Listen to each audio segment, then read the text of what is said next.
Education. भाई सीधी बात है, आप लोगों ने उन लोगों के कहने पे स्कूल तो छोड़ दिए। अब स्कूल तो छोड़ दिया, बट पढ़ना लिखना भी तो जरूरी है। तो अगर आप इंग्लिश स्कूल नहीं पढ़ोगे तो कम से कम जो बच्चों ने स्कूल छोड़े तो उनकी व्यवस्था तो करो यार पढ़ने के लिए। तो इस समय नेशनल एजुकेशन के पॉइंट ऑफ व्यू से कुछ चीजें बनी है, ध्यान से। सबसे पहला है 1905। बहुत इंपॉर्टेंट फैक्ट लिखने जा रहे हो, ध्यान से लिखना। 1905 ये है रंगपुर कॉलेज, इंडिया का पहला आजादी के मतलब उस समय का 1905 के आसपास का college, first college Rangpur Bihar Bengal. दूसरा Dawn society, Dawn society, Dawn society Bengal, DKWN Dawn. Next third Bengal institute, Bengal institute, Bengal institute.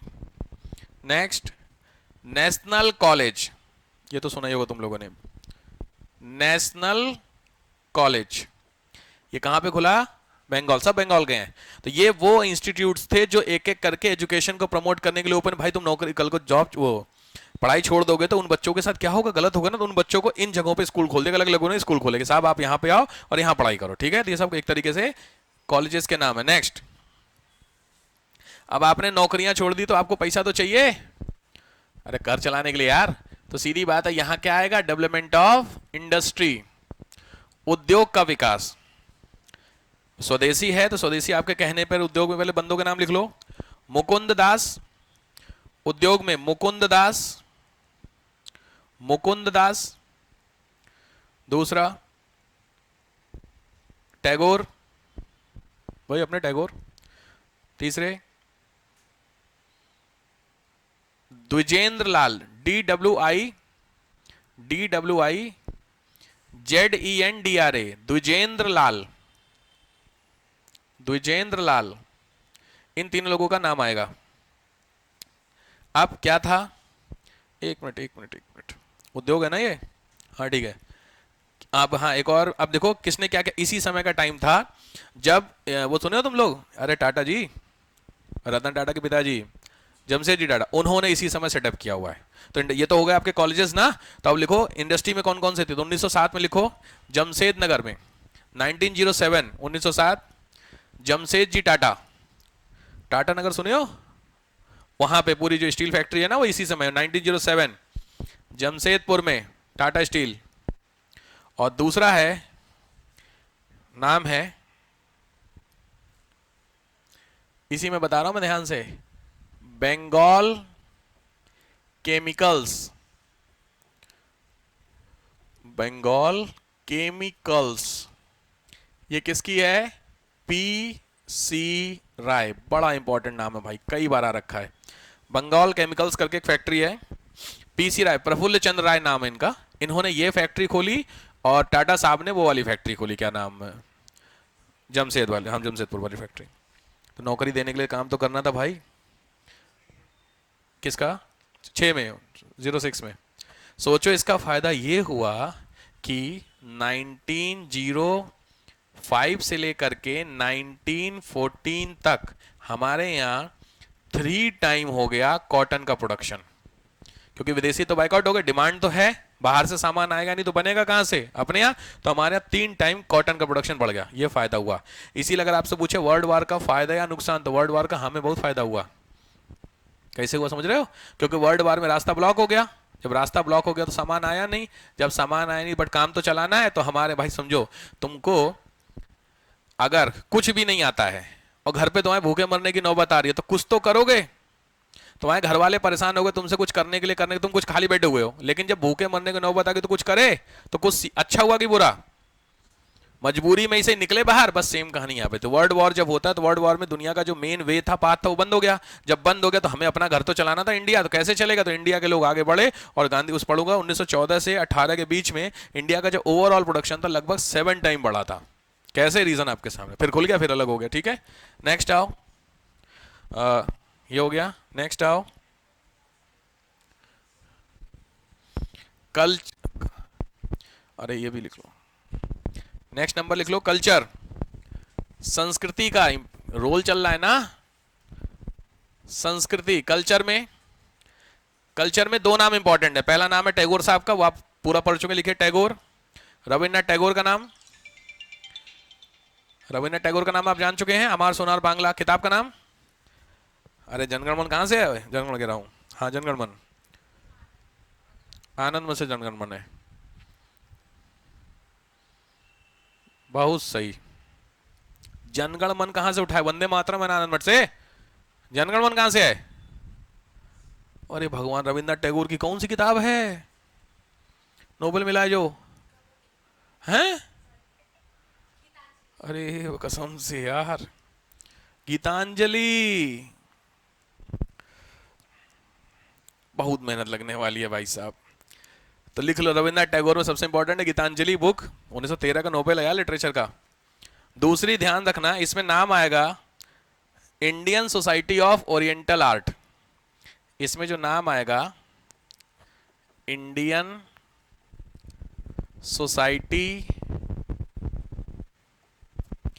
Indian society of oriental art, oriental, Indian society of oriental art, ये बड़ा इंपॉर्टेंट नाम है भाई प्रीलिम्स के लिए। उस समय हमारे जो आर्ट था पेंटिंग उंटिंग, उसकी ये सोसाइटी बनाई गई है, Indian society of oriental art. बंदे का नाम जरूर लिख लेना, ये है अवनींद्र नाथ टैगोर, अवनींद्र, AVANINDRA, अवनींद्र नाथ टैगोर। पहले थे रविंद्रनाथ टैगोर, ये है अवनींद्र नाथ टैगोर।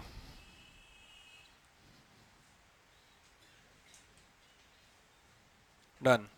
तो ये सब आपने पॉइंट क्या पढ़े, रोल्स पढ़े। अब आओ हेडिंग डालो, स्वदेशी मूवमेंट ही चल रहा ना भाई, हेडिंग डालो, role of different sectors, role of different sectors, अलग अलग क्षेत्र का क्या रोल रहा, अलग अलग क्षेत्र मतलब है किन लोगों ने पार्टिसिपेशन किया। रोल ऑफ डिफरेंट सेक्टर्स, कुछ खास नहीं है, पहली बार कुछ खास था वो इंपॉर्टेंट है, बाकी तो सेम है।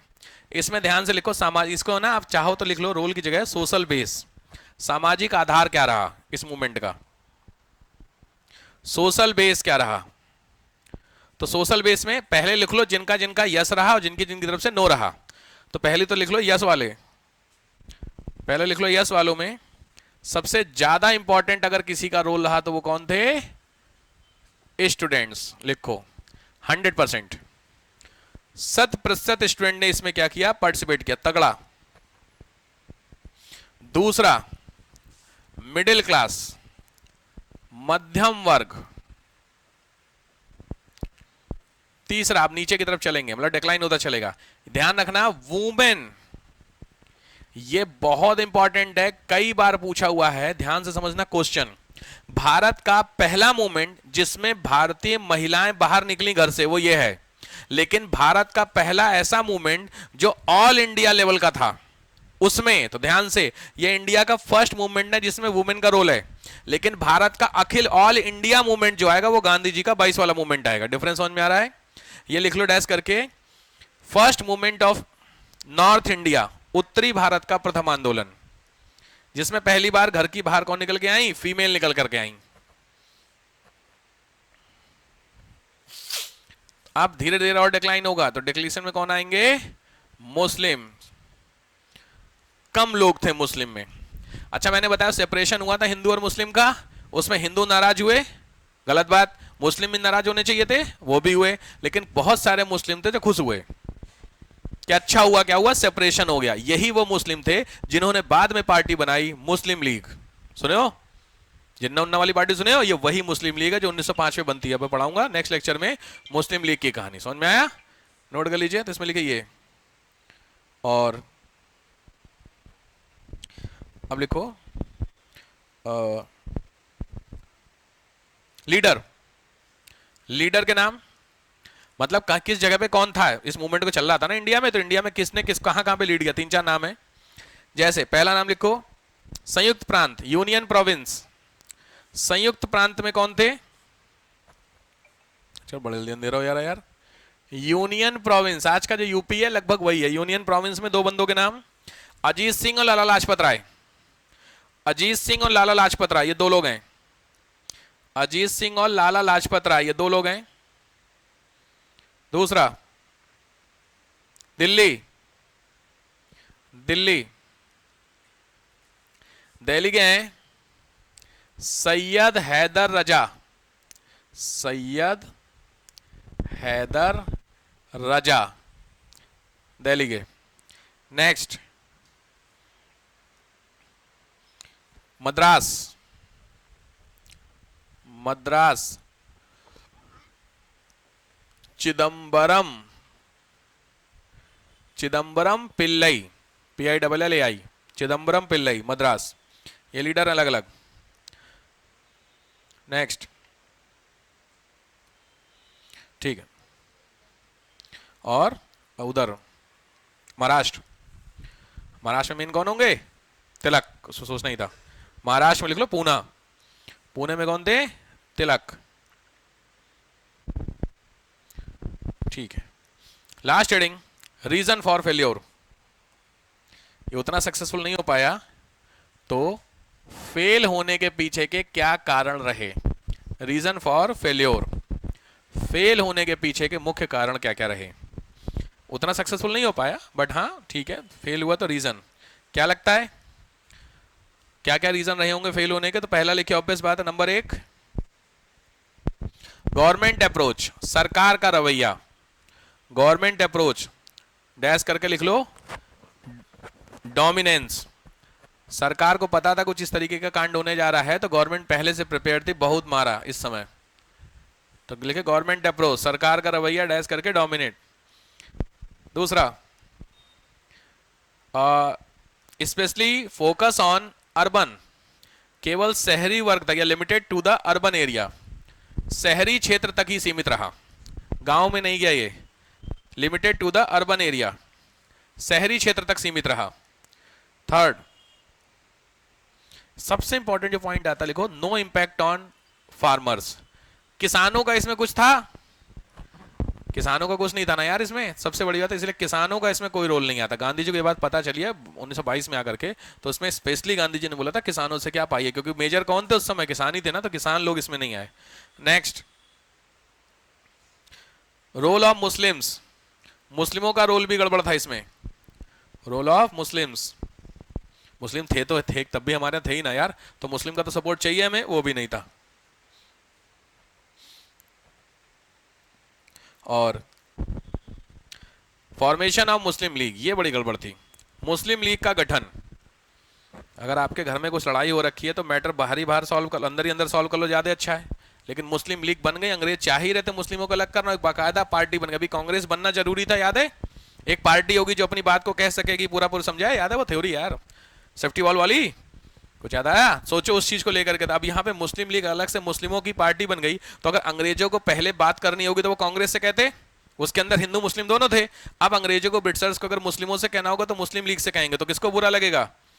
कांग्रेस को लगेगा कि नहीं बुरा? सीधी बात है, समझ, ये दिक्कत थी। और धीरे धीरे धीरे धीरे क्या हो गया, बढ़ता चला गया। इवन 1916 में आकर के ऐसी नौबत आ गई कि कांग्रेस को मजबूरी में इस चीज को एक्सेप्ट करना पड़ा, that Muslim league is the party for the Muslims. ये एक्सेप्ट किया कांग्रेस ने कि मुस्लिम लीग किसकी पार्टी है।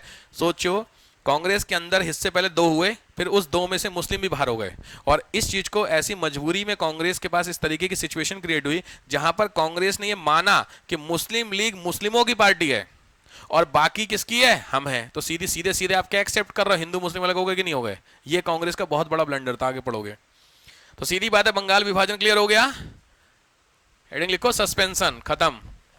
सस्पेंशन कब खत्म होता है? तो सस्पेंशन में लिखो दिसंबर 1911, दिसंबर 1911 में, ये दिसंबर 1911 में पता है, जॉर्ज फिफ्थ लिख लो, जॉर्ज फिफ्थ बंगाल उसके ब्रिटेन के राजा हैं, जॉर्ज फिफ्थ, वो भारत आते हैं, जॉर्ज फिफ्थ पंचम, इंडिया, वो देखो सुने हो गेटवे ऑफ इंडिया, अरे गेट ऑफ इंडिया देखो यार, मुंबई वाला, वो इन्हीं के लिए बनाया गया था, इन्हीं की रिस्पेक्ट में आ रहे हैं साहब, इसलिए इनका नहीं है, थोड़ा राजा साहब आ रहे थे, थोड़ा माहौल बनाए। तो ये जब आए तो जहां जहां पे ये गए वहां वहां पे इंडिया के लोगों ने प्रोटेस्ट किया, तो उसी प्रोटेस्ट से इंपैक्ट में आकर के इन्होंने इस जो सेपरेशन था उसको कैंसिल किया। इसका मतलब 1905 से 1911 तक सेपरेशन चला, तो कैंसिल हो गया, मतलब वापस से बंगाल वापस हो गया, मिल गया। अच्छा मुझे लगा है, ठीक है। और दूसरी चीज यही लिख लो, capital transfer, same time capital transfer, Calcutta to Delhi. अभी तक कलकत्ता पूरी थी राजधानी, यानी जब से अंग्रेज आए थे तब से लेके 1911 तक इंडिया की कैपिटल क्या थी? कैलकाटा। और फिर 1912 जनवरी में है, ये जनवरी 1912 1912 ये कैपिटल ट्रांसफर हुई दिल्ली। तो यहां से दिल्ली फिर इंडिया की क्या बनी? कैपिटल बनी। 12 जनवरी 12 में 5th जॉर्ज 5th 5वें नंबर के थे 5th। ये क्या समझ रही है? जॉर्ज, अरे वहां पे ऐसे ही तो होते हैं, Victoria 1st 2nd 3rd 4th ये तो चलते हैं। बढ़िया, मैंने बोला ना बढ़िया, तो वहां टेंशन ही नहीं है। नाम है, नाम सेम रखो, बस आगे नंबर बदल दो। तो कौन सी मूवी थी ना, खिचड़ी, परविंदर है, खत्म।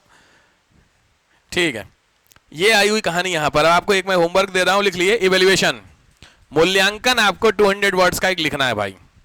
इवेल्युएट करके लाना है स्वदेशी मूवमेंट। इवेल्युएशन समझते हो किसी भी चीज का?